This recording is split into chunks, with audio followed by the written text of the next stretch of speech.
Jain everyone, कैसे हो आप सभी। आई होप सभी बड़ा बेहतर डेफिनेटली अच्छे हो गए। इंडियन नेवी एसएसआर एमआर और मेडिकल असिस्टेंट ये कैंडिडेट के लिए वीडियो बनाना बहुत ज़्यादा ज़रूरी था, तो मैं लेके आ चुका हूँ separate video Indian navy SSR MR और जो मेडिकल असिस्टेंट के कैंडिडेट हैं उनके लिए यहाँ पे फिजिकल डिटेल्स के बारे में। बेसिकली आज जो मतलब वीडियो जब बना रहा हूँ 27 तारीख है और आज रिजल्ट आपका डिक्लेयर रिजल्ट मतलब आज आपका पेपर हो जाएगा और आज से 12 से 15 दिनों में आपका रिजल्ट आ जाएगा। मतलब आप 10 जून तक आप अपना मैक्स रिजल्ट मान सकते हो। उसके बाद 10 दिन बाद आपका फेज 2 एग्ज़ाम। तो आपके पास एक महीने का समय नहीं है, सच बता रहा हूँ, एक महीने का समय नहीं है फेज 2 एग्ज़ाम के लिए। तो वो फेज 2 एग्ज़ाम बेसिकली ऐसा होता है, पेपर में निगेटिव मार्किंग नहीं होती, थोड़ा बहुत प्रिपरेशन कम ज़्यादा होता है, चल जाता है, ठीक है। मतलब अगर कम मार्क्स आए तो आप हो सकते हैं सेकंड बैच में कॉल कर लिए जाओ, थोड़े और कम आए तो हो सकता है थर्ड बैच में कॉल कर लिए जाओ। बट उसमें मोस्ट इंपॉर्टेंट हो जाता है फिजिकल, ठीक है। क्योंकि अगर आपका फिजिकल नहीं क्लियर होगा, बहुत सारे कैंडिडेट इसमें कन्फ्यूज है। मैं बता देता हूँ कि आपका रिजल्ट जो होगा स्टेज फर्स्ट का वो एक ही बार आएगा और आपको स्टेज 2 के लिए एक ही बार बुलाया जाएगा। अगर आप फेल हो जाते हो ना तो आपको दोबारा नहीं बुलाया जाएगा, ठीक है। अगर पास हो जाते हो, आप स्टेज फर्स्ट रनिंग पास हो जाते हो, पुशअप मार लेते हो और बाकी सारी चीज़ें क्लियर कर लेते हो, आपके मार्क्स कम आते हैं, स्टेज 2 में आपके मार्क्स कम आते हैं हो तो फिर आपको नेक्स्ट बैच में आपको कॉल कर सकते हैं मार्क्स के बेसिस पे। लेकिन अगर आप ये सोचो कि आप फिजिकल में फेल हो गए, फिर आपको ऐसे तो फिर होता रहेगा हमेशा। तुम एक लॉजिकल सी बात है, सोचो जैसे आप फिजिकल में फेल हो गए, ठीक है, उसके जितने लड़के कुछ कैंडिडेट पास हुए उनको वो लोग मेरिट में बुला लेंगे। उसके बाद क्या फिर से नेक्स्ट बैच में तुमको ही बुलाएंगे फिजिकल के लिए? नहीं, उनके पास इनफ लड़के, तभी तो इतना कम कट ऑफ ले जाते हैं वो स्टेज फर्स्ट का, क्योंकि वो इनफ कैंडिडेट को पास कर लेते हैं पहले ही वैकेंसी के बेसिस पे और उसके बाद वो स्टेज 2 कंडक्ट करा लेते हैं और स्टेज 2 कंडक्ट कराने के बाद एक कट ऑफ डिसाइड करते हैं स्टेट वाइज वैकेंसी के अकॉर्डिंग। और उसमें से जिन कैंडिडेट के स्टेट वाइज वैकेंसी में जिनके स्टेज 2 के पेपर में सबसे ज़्यादा मार्क्स होते हैं, जैसे यूपी में 50 वैकेंसी है, राजस्थान में 40 वैकेंसी है, तो 40 वैकेंसी में 5 लड़कियों की हैं, तो भैया 40 नंबर जिनके 40 कैंडिडेट जिनके मार्क्स स्टेज 2 में ज़्यादा होंगे उनको वो लोग शॉर्ट लिस्ट कर लेंगे, ठीक। अब उसके बाद क्या होगा, जब दूसरा कट ऑफ आएगा तो 40 नंबर, अब उस नंबर तक के कैंडिडेट वो ले चुके हैं, मान लो 50 नंबर तक उन्होंने कट ऑफ रखा कि 50 नंबर में हमें 40 लड़के मिल गए। अब वो भी कट ऑफ थोड़ा सा डाउन करेंगे, फिर उनको 50 अगले बैच के लिए चाहिए, तो हो सकता है कट ऑफ 5 से 6 नंबर फिर से डाउन कर दें, क्योंकि उन्हें अगले 50 लड़के जो चाहिए वो 40 से 50 नंबर।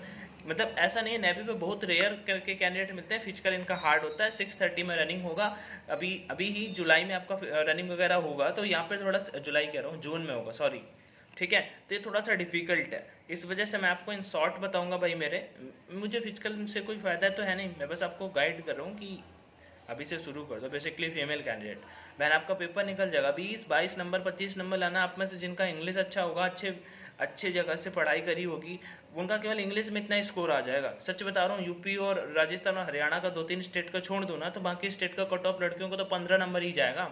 एसएसआर का हो, एमआर का हो, ऐसे 15-16 नंबर कट ऑफ जाएगा, 20 नंबर से ज़्यादा जा ही नहीं सकता। यूपी वगैरह का भी बात कर लेते हैं, राजस्थान का, तो यहाँ पे 25 number max to max cut off जाएगा। 100 में 25 नंबर आपका पेपर क्लियर हो जाएगा। आपको तो स्टेज 2 की प्रिपरेशन पे लग जाना चाहिए। जो भी कैंडिडेट हो ना भाई मेरे, जिनका पेपर कैसा थोड़ा बहुत भी ठीक हुआ, एक सेक्शन भी ठीक हुआ, उनको स्टेज 2 पे आज से लग जाना चाहिए। जिन बहुत सारे ऐसे फीमेल कैंडिडेट होंगे, मेल कैंडिडेट होंगे जिनका बहुत अच्छा हुआ होगा, 2 सेक्शन अच्छे हुए होंगे, जिन्होंने प्रिपरेशन भी ठीक ठाक करी होगी, तो उनको तो यार अभी मैं बोल रहा हूँ आप लग जाओ, आपका पेपर आराम से निकल जाएगा। 3 बैच के कैंडिडेट को शॉर्ट लिस्ट करना है, लास्ट के इंटेक से वैकेंसी भी ज़्यादा है तीनों बैचों में। फिलहाल हम फिजिकल पे बात कर लेते हैं। एक बात और बता देता हूँ, फेज़ 2 के लिए मेरा टेस्ट फर्स्ट का ही बैच है, आप उसमें इनरोल कर सकते हो। मैं फेज़ 2 के लिए कंप्लीट गाइड करूँगा। अब आपको ऑफलाइन मॉक लगाने पड़ेंगे, वो मेरे पास ऑलरेडी अवेलेबल है। इंग्लिश का क्लास, जीके जीएस का क्लास, साथ ही अदर सब्जेक्ट का पीडीएफ, और मैं एग्जाम रिलेवेंट कंटेंट पोस्ट करता रहता हूँ। जैसे स्टेज फर्स्ट पे आप सभी ने देखा होगा, वही चीज़ें आई हैं जो बताई हैं। अभी स्टेज फर्स्ट के लिए हम ऑफलाइन मॉक लगाएंगे, उनका एनालिसिस करेंगे, कैंडिडेट कैसा करते हैं, सब चीज़ें। तो उसके लिए आप मुझे और गाइड भी करता रहूँगा कि किस सेंटर पे कैसा फिजिकल होता है। मुंबई वगैरह पे रनिंग ट्रैक एकदम बेस्ट है, कहाँ पे आपका फेज़ 2 हो सकता है, मेडिकल एग्जाम कैसे होता है, सारी की सारी चीज़ें। एसएसआर के बैच का फीस 300 है, एमआर के बैच का फीस 249 है। ज्वाइन करना हो ज्वाइन कर सकते हो, नहीं करना हो कोई दिक्कत नहीं है, ठीक है। बैच का फीस मैंने बता दिया है। टेलीग्राम पे मुझे कांटेक्ट कर सकते हो @AnshuSingh2, टेलीग्राम पे @AnshuSingh2, वहाँ पे आप जुड़ सकते हैं, ठीक है। चलो वापस आ जाते हैं फिजिकल में। फिजिकल मैं इस वजह से हार्ड कह रहा हूँ, पहले मेल कैंडिडेट का कह देता हूँ। 1.6 किलोमीटर का रनिंग है भाई, 1600 मीटर है, 1 मील बोल देते हैं 6.5 मिनट में। देखो इतना ज़्यादा हार्ड नहीं होता, लेकिन उनके लिए नहीं होता जिन्होंने कभी प्रैक्टिस की है, लेकिन जिन्होंने प्रैक्टिस नहीं करी, जिनको पता ही नहीं है भाई 1.5 किलोमीटर भागना है उनको 6 मिनट में, 6.5 मिनट में, ठीक है, 1.5 किलोमीटर मतलब 1600 मीटर, 1.5 किलोमीटर से 100 मीटर और, तो उनके लिए डिफिकल्ट है। उनको लग रहा है रिजल्ट का वेट करेंगे, करते रहो रिजल्ट का वेट, भाई कभी रनिंग नहीं निकलेगा। सच बता रहा हूँ, अगर आपने ऐसी हो, आपने फिजिकल एक्टिविटी नहीं करी ना, नहीं निकलेगा। 10 दिन का भी टाइम नहीं मिलेगा फेज 2 के लिए। 10 दिन, जिस दिन रिजल्ट आएगा ना उसी दिन आपके एडमिट कार्ड आएंगे, और 10 दिन का भी फेज 2 के लिए टाइम नहीं मिलेगा। सच बता रहा हूँ, आप इसका वो निकाल लीजिए, क्लिप भी निकाल सकते हो, कोई दिक्कत नहीं है, ठीक है। तो फेज 2 की प्रिपरेशन अगर करना है, फेज 2 मतलब फिजिकल की प्रिपरेशन करना है। बेसिकली मैं फिजिकल पे फोर्स कर रहा हूँ, फिजिकल करना स्टार्ट कर दो।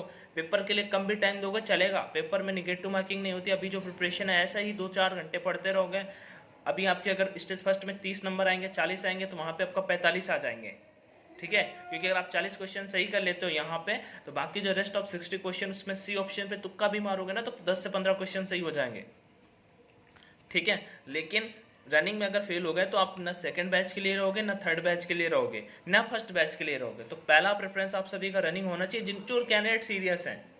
अगर रनिंग नहीं क्लियर हुआ देन आपको दिक्कत हो जाएगा। मैं आप सभी को रिकमेंड कर रहा हूँ कि रनिंग को क्लियर करना है तो आप सभी को अभी से शुरू से लग जाना होगा। दोनों टाइम जा सकते हो, एक टाइम जा सकते हो। मेरे बैच के भी कैंडिडेट भाई जो सुन रहे हो यार, आपके लिए मैं सेपरेट वीडियो करूंगा, बट मैं आपको फिर से बता रहा हूँ, मैं आपका ग्रुप पे भी वीडियो शेयर करूंगा।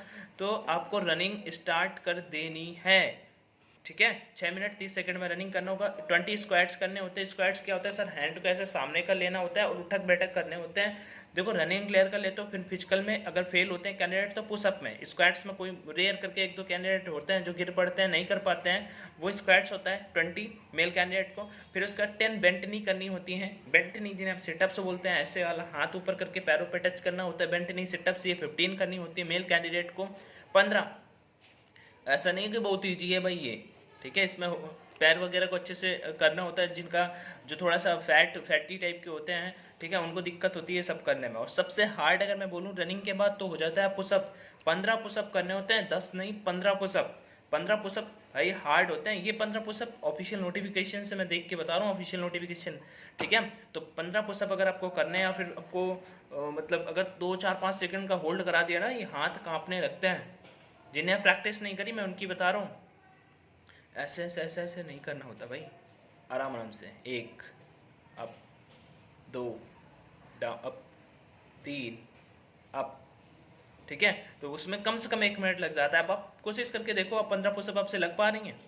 होंगे आप में से, मैं सबको नहीं बोल रहा हूँ, लेकिन मैं उन कैंडिडेट को बोल रहा हूँ जो मतलब ठीक है, ठीक है। तो ये चीज़ आपको समझ में आ गई होगी। 15 पुशअप का मैंने बता दिया, 15 बेंटनी का बता दिया। इसको आपको सीरियस होकर करना है, रियली बता रहा हूँ। अगर आप यहाँ पे जुड़े हो तो अगर आपको करना है नहीं तो फिर इसको सीरियस होकर करना है, अदरवाइज फिर कोई चांस नहीं है, आप फिजिकल में आउट हो जाओगे। आगे फीमेल कैंडिडेट की बात कर लेते हैं। 8 मिनट में आपको 1600 मीटर मारना है, आपके लिए सबसे हार्ड टास्क है ये। अभी इस टाइम पे इतनी गर्मी हो रही है, और सच बता रहा हूँ आपको 1 महीने में टाइमिंग लानी है 8 मिनट, और अब 1 महीने भी समय नहीं मिलेगा। जो सीरियस नहीं होंगे मेरी बात को लेके मत हो, वो फिर आपको पता चलेगा बाहर हो जाओगे। आपके 700 रुपये फॉर्म में, इतना दूर पेपर देने जाना। 10 दिन मिलेंगे, बहुत ज़्यादा मैं बता रहा हूँ, 10 दिन फेज 2 के लिए मिलेंगे जिस दिन रिजल्ट आएगा। मैं रिजल्ट के 15 दिन बोल रहा हूँ ना, हो सकता है इससे पहले भी आ जाए। आप पिछली बार का डेटा उठा के देख लो, लास्ट 2 इनटेक का। फेज 2 स्टार्ट, तो जैसे रिजल्ट आया 12-13 दिनों में रिजल्ट आ गया, तो उसका फेज 2 आपका 6-7 दिनों में स्टार्ट हो गया, ठीक है। उसका स्क्वाट्स 15 आपको करने होंगे, उठक बैठक बोलते हैं, ठीक है। ये अगर प्रैक्टिस करोगे तो आराम से हो जाएगा। आपके लिए सबसे सेकंड हार्ड टास्क है जो पुशअप करने, 10 पुशअप करना फीमेल कैंडिडेट को भी, ठीक है। तो फीमेल कैंडिडेट को 10 पुशअप करना मेरे अकॉर्डिंग काफ़ी डिफिकल्ट टास्क है, ठीक है। तो आप सभी को अच्छे से प्रैक्टिस करनी होगी, इतना ज़्यादा डिफिकल्ट नहीं है। अगर आप अच्छे से प्रैक्टिस करोगे देन आप यहाँ पे अच्छा परफॉर्म कर सकते हो। और बेंट नी और सिटअप, बेंट नी जो होते हैं आपको, वो आपको 10 करने होंगे। बेंट नी वही मैंने आपको बताया, ठीक है। बेंट नी आपको 10 करने होंगे, आप इसके भी प्रैक्टिस करोगे तो कर सकते हो। आपको 2 चीज़ों पर अच्छा सा वर्क करना है। फीमेल कैंडिडेट को 8 मिनट यहाँ पे रनिंग कवरअप करना है जितना जल्दी पॉसिबल हो, और 10 पुशअप्स। अभी आज मेडिकल असिस्टेंट का बहुत कैंडिडेट पेपर दे के आएंगे, कुछ कैंडिडेट एसएसआर का पेपर दे के आए, कुछ एमआर का, वो रेस्ट करेंगे। 2-4-5 दिन करते रहोगे भाई। अगर आपने रनिंग वगैरह कभी नहीं करी होगी और आपके अंदर वो थोड़ा सा नहीं होगा ना स्टैमिना, या फिर आपने कुछ ऐसा कुछ, देन आप फेल हो जाओगे। तो मेरी बात को सीरियस लेना। और प्रिपरेशन फेज 2 की अगर करना चाहते हो, स्टेज 2 क्लियर करना चाहते हो, देन फर्स्ट प्रेफरेंस आपका फिजिकल होना चाहिए, तभी आप पेपर में बैठ पाओगे, नहीं तो पेपर भी नहीं दे पाओगे। ऑफलाइन पेपर वहाँ पे जो होता है नेगेटिव मार्किंग नहीं होती, वो पेपर अगर देना है तो आपको पहले फिजिकल क्लियर करना होगा। और फिजिकल के लिए मैंने आपको चीज़ें शेयर कर दी हैं, ठीक है, तो आपको उन चीज़ों पर अच्छे से वर्क करना होगा। बाकी कोई और डाउट है तो कमेंट सेक्शन पे यार बताना, मैं आप सभी का डाउट क्लियर कर दूंगा। Till there everyone take care, ठीक है। जो चीज़ें बताएं प्लीज़ उन पर फोकस करिए, अच्छे से बताया, थोड़ा बुरे वैसे भी बताया मुझे पता है, बट प्लीज़ आप फोकस करिए, then definitely it will very helpful to all of you guys. I hope आपको वीडियो पसंद आया हो। लाइक शेयर एंड सब्सक्राइब कोई करते ही नहीं, एनीवे कोई बात नहीं। टेक केयर, जय हिंद, बाय बाय।